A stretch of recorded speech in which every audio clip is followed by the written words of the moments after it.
रोहित आज तक पर रोज शाम 5 बजे दंगल करते थे, 10 बजे दस्तक देते थे। वो कई बार खबरदार करने भी रात 9 बजे यहीं इसी स्टूडियो में आया करते थे। टीवी न्यूज एंकर्स में बहुत कम लोग ऐसे होते हैं जिनके नाम से उनका शो जाना जाए, पहचाना जाए। रोहित उन्हीं चंद लोगों में से एक थे।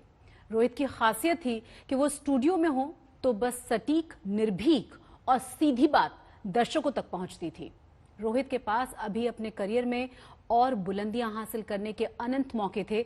असीमित आकाश का विस्तार उनके सामने पड़ा हुआ था, जहां उनकी पत्रकारिता का पैनापन दिखाई देता था।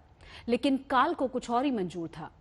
रोहित का शो अब खत्म हुआ है, लेकिन रोहित ने जो कुछ भी हासिल किया, उन्होंने पत्रकारिता को जो तेवर दिए, मुद्दों को बेबाकी से कहने का जो हौसला दिया, उससे उनकी विचार यात्रा कभी नहीं रुकेगी, कभी नहीं थकेगी। नमस्कार, आप देख रहे हैं आज तक। मैं हूं आपके साथ रोहित सरदाना। शाम के 5 बज रहे हैं और वक्त हो रहा है दंगल का।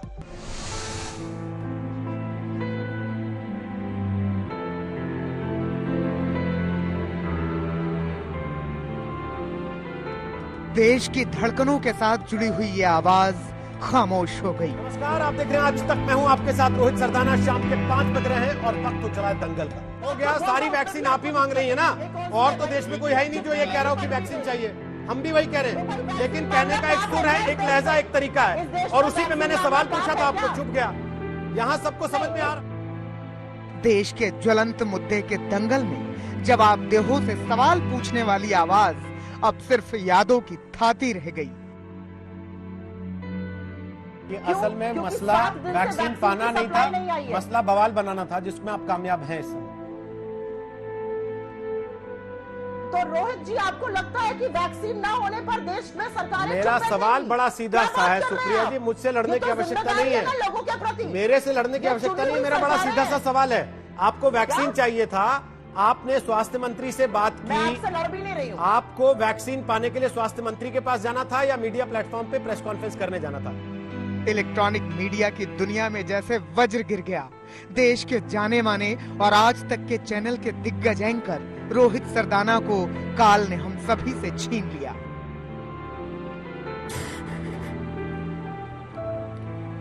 आप लोग दंगल देखते हैं, यही बैठ के वो दंगल करता था। मैं 2:30 बजे जाती थी, वो मेरा रिलीवर। रोहित तुम आ गए? अच्छा मैं मेकअप उतार दूं? हाँ तू जा। अब मैं आ गया हूँ। हाँ मैं हूँ, तू जा। परिवार में सब साथ बैठते थे, बच्चों के बर्थडे साथ मनाते थे हम लोग। कभी नहीं सोचा था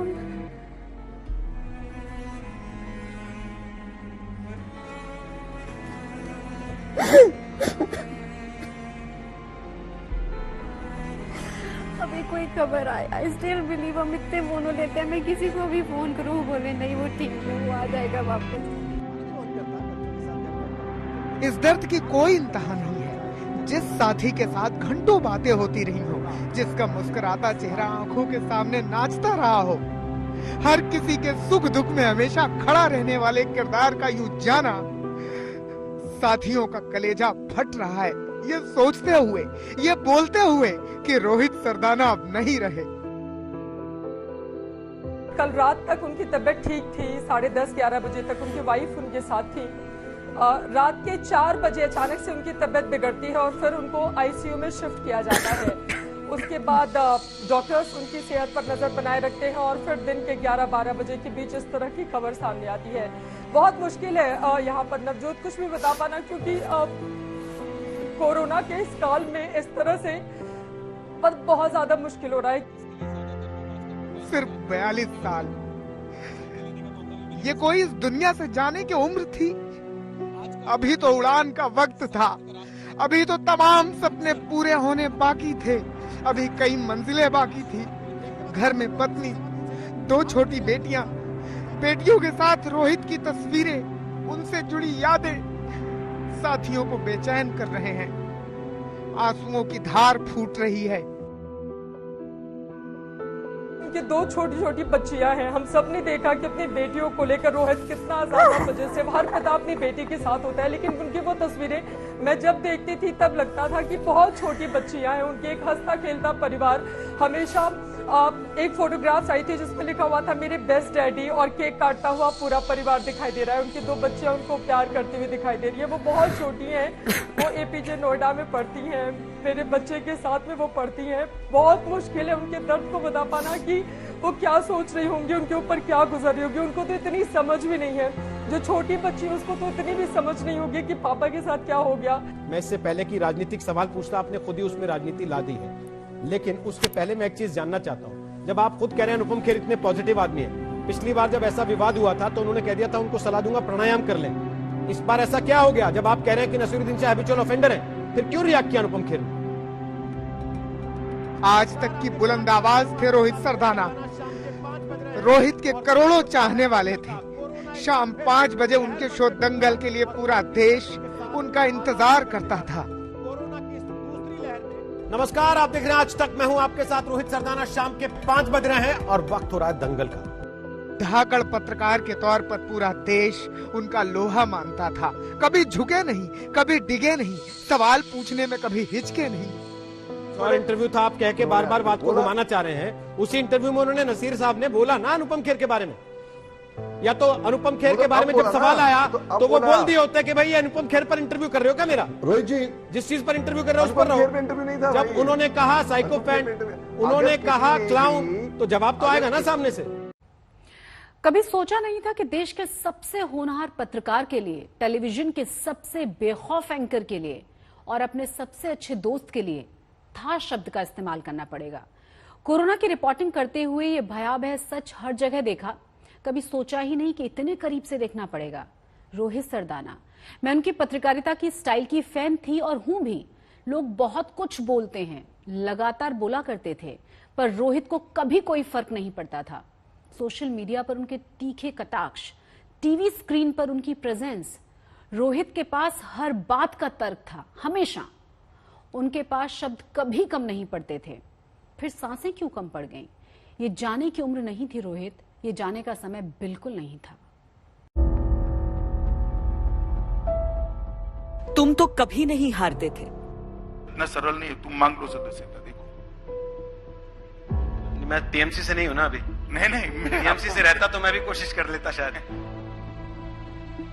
जिंदगी का दंगल कैसे हार गए रोहित? तुम्हारे पास तो हर सवाल का जवाब था। तो मदारी बनिए आप। अगर मैं मदारी हूं तो बंदर कौन है आप खुद सोच लीजिए ना। मुझे क्या कर रहे हैं? जीवन का ये जवाब कैसे नहीं ढूंढ पाए रोहित? नमस्कार, आप देख रहे हैं खबरदार। मैं हूं आपके साथ रोहित सरदाना। तुम कभी निशब्द नहीं थे। आप आए आज तक पर, आपने हमसे बात की, उसके लिए मैं आपको शुक्रिया नहीं कहूंगा सर, मैं गेट वेल सून कहूंगा। Get well soon. हमें निशब्द क्यों छोड़ा रोहित? अयोध्या, और मैं वो आदमी हूँ जिसकी स्पॉटिंग होने में इस केस का फैसला हो गया, तो मैं जीवन भर और मेरे बाद भी सब लोग इस बात को याद रखेंगे। राष्ट्रहित के वो सवाल, सबूत किसने मांगे थे सर्जिकल स्ट्राइक के? वो असहज मुद्दे। आपको अच्छा लगेगा कि जिनकी आप पूजा अर्चना करते हैं, जिनको आप अपना सब कुछ मानते हैं, भगवान मानते हैं, जिनमें आपकी आस्था है, आपसे कोई कहे कि जाओ अदालत में साबित करके आओ इनका जन्म कहां हुआ था, लाओ इनका आधार कार्ड लेके आओ, इनका राशन कार्ड लेके आओ, अच्छा लगेगा आपको? तुम नहीं तो कौन रोहित? तुम नहीं तो कौन? नमस्कार, मैं हूं रोहित सरदाना और आज दस्तक में हम व्यवस्था से पूछने वाले हैं कि कोरोना की दस्तक को उसने वक्त रहते क्यों नहीं सुना, क्यों इंतजाम पर्याप्त नहीं हुए, क्यों जनता को इतनी मुश्किल में डाल दिया गया।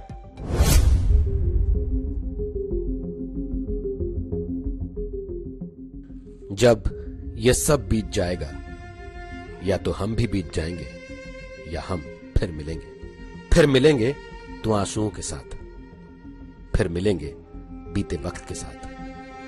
हम बताएंगे हम पर क्या गुजरी, तुम बताना तुम इससे कैसे उभरे। जब ये सब बीत जाएगा, या तो हम भी बीत जाएंगे या हम फिर मिलेंगे। हद क्या है या क्या होगी पता नहीं, हम तैयार हैं या टूट चुके पता नहीं। बस सोकर उठ जाते हैं, शुक्र है, कल फिर सुबह होगी पता नहीं। जब ये सब बीत जाएगा, या तो हम भी बीत जाएंगे या हम फिर मिलेंगे। खो खो वाला खेल लौट आया है। अपनी अपनी बारी की आशंका से मन घबराया है। जब रोक नहीं पाए तुम अपने जिगर के टुकड़ों को हाथ जोड़ के थाम लो, हिस्से में जो भी आया है। जब ये सब बीत जाएगा, या तो हम भी बीत जाएंगे या हम फिर मिलेंगे।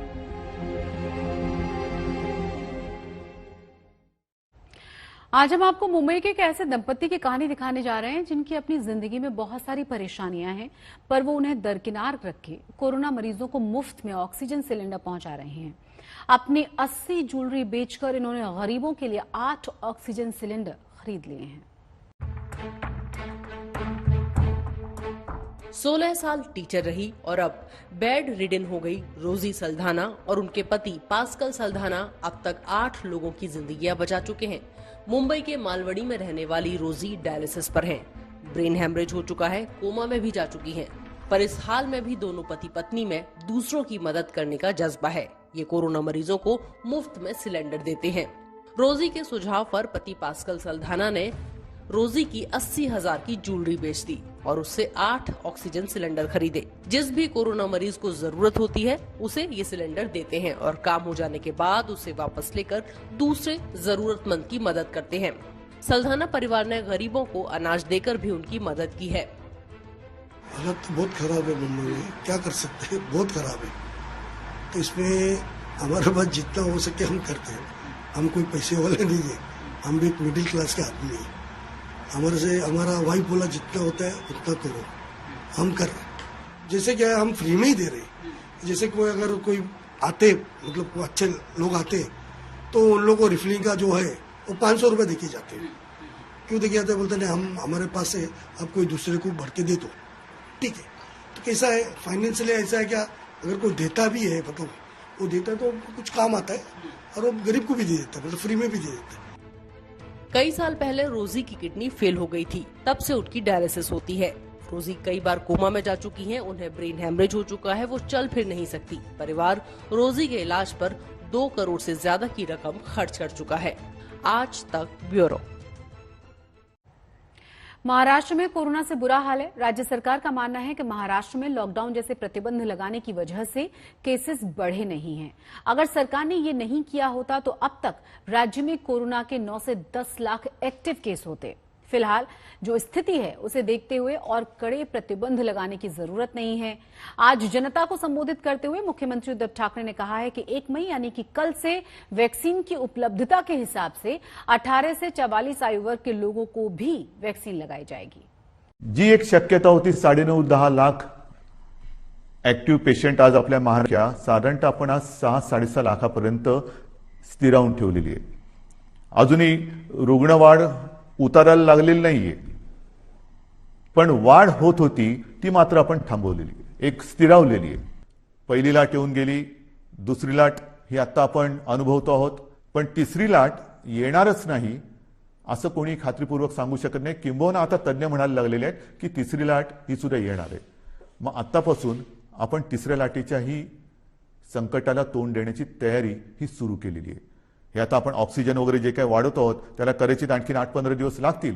आपल्यावरती सुरुवातीला काही जणांनी टीका केली की महाराष्ट्र काय करतोय, महाराष्ट्रामध्ये रुग्णसंख्या बघा कशी वाढते, लॉकडाऊन लावू नका, आम्ही आता सहन करणार नाही।